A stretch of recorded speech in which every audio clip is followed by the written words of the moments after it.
povo que curte videogame, hashtag seus lindos para às vezes a gente voltar para as raízes. Bem-vindos ao Gamepédia, o programa que toda semana te conta o Paranauê para você manjar mais os Paranauês. E essa semana, mentira, porque vão ser 2 semanas, a gente vai falar de um assunto super legal, super interessante, que foi pedido por muita gente. Sim, muita gente. Foi tanta gente que... Peraí, aí, achei. Foi tanta gente que eu tive que escrever no papel um monte de nomes, e eu vou falar todos esses nomes. Esse Gamepad vai especialmente para o Diego Lima, para o Guilherme Abreu, para o Rick Henny, pode ser N, mas eu achei Rick Henny mais legal, para o Douglas Medeiros, para o Marcelo Júnior e para o Arian Michael. Legal, vai? Então a gente vai falar de Cyberpunk. Sim, é um dos temas mais pedidos que a gente já teve de todos os tempos, por isso a gente vai fazer 2 programas para você. O Cyberpunk, ele nasceu da ficção científica, certo? Se você não viu o Gamepad de ficção científica, volta, vai lá, assiste, porque os preceitos são muito parecidos. Mas, como um subgênero, ele ficou tão forte, tão lindo, tão maravilhoso, que ele criou muitos filhinhos, outros subgêneros. Então, eu vou falar para você não apenas de Cyberpunk, mas de vários dos seus filhinhos. Seus subgêneros dão subgênero. Uma das coisas que realmente define o gênero Cyberpunk é a questão high-low, high technology, low way of life. O que significa é que a sociedade teve algum avanço tecnológico muito grande, isso mudou tudo.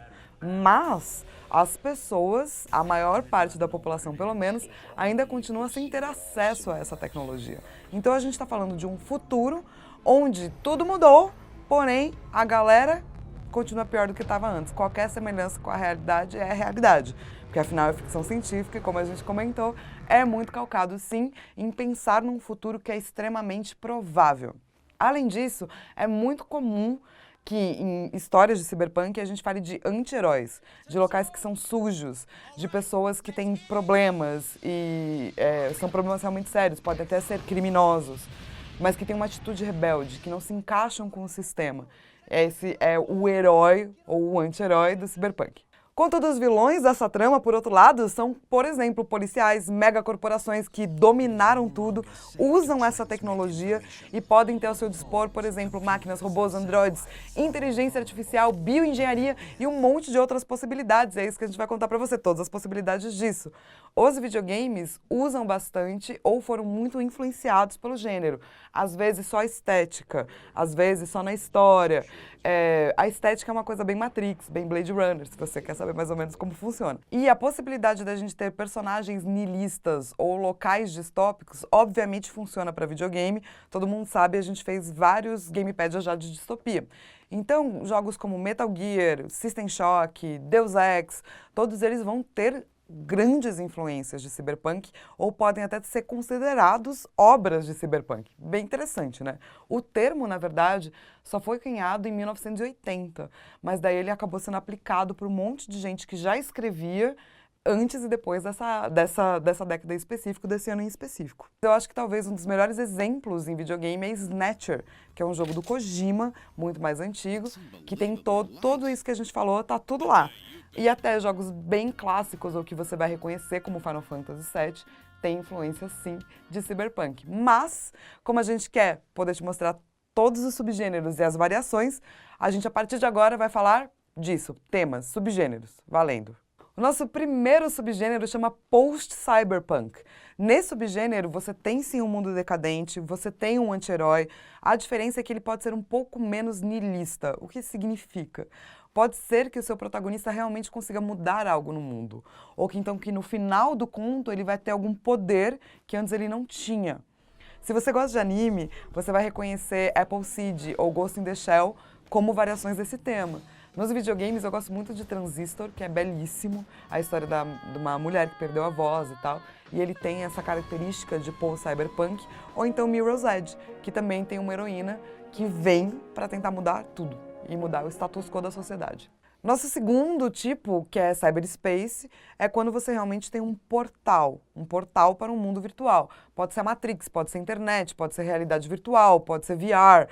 Tudo isso significa que você está acessando códigos de uma maneira que você possa identificar ou mexer com isso.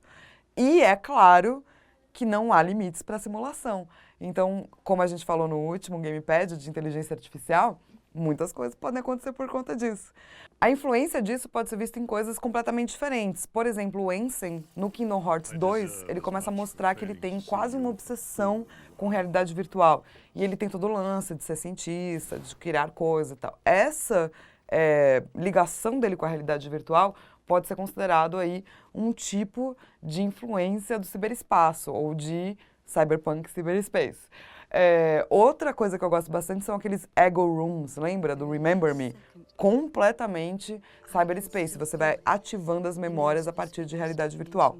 O consenso Get, no Mass Effect 3, faz isso, você pode falar ou entender aquela outra vida que não é uma vida orgânica por conta de realidade virtual, assim como as fases cyberspace de Mega Man X4. É claro que você pode ter misturas loucas e um jogo chamado Dystopia é mais cyberpunk, mas ele tem influências de ciberespaço, porque você, por conta de um implante, pode acessar a net. Clockpunk, que é um nome muito legal, é uma variação de steampunk. Se você não sabe o que é steampunk, vai assistir o Gamepad de steampunk. E ele fala sobre uma mistura um pouquinho diferente de vapor. Em vez de você pensar em vapor, pensa nos relógios, ou como funciona uma mecânica de relógio. Agora, junta isso com o renascimento do Leonardo da Vinci e com armas do passado, armas de fogo. Juntou? O que você tem? Assassin's Creed 2, exatamente. Esse é um dos melhores exemplos que eu podia te dar de Clockpunk. Porém, se você lembrar da Clock Tower, do Prince of Persia Warriors Within, também vai por aí. Ou o laboratório de Castlevania Lords of Shadow, que também pode ser considerado Clockpunk.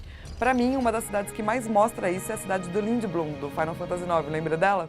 Enquanto o Steam, obviamente, é vapor. Clock, relógio.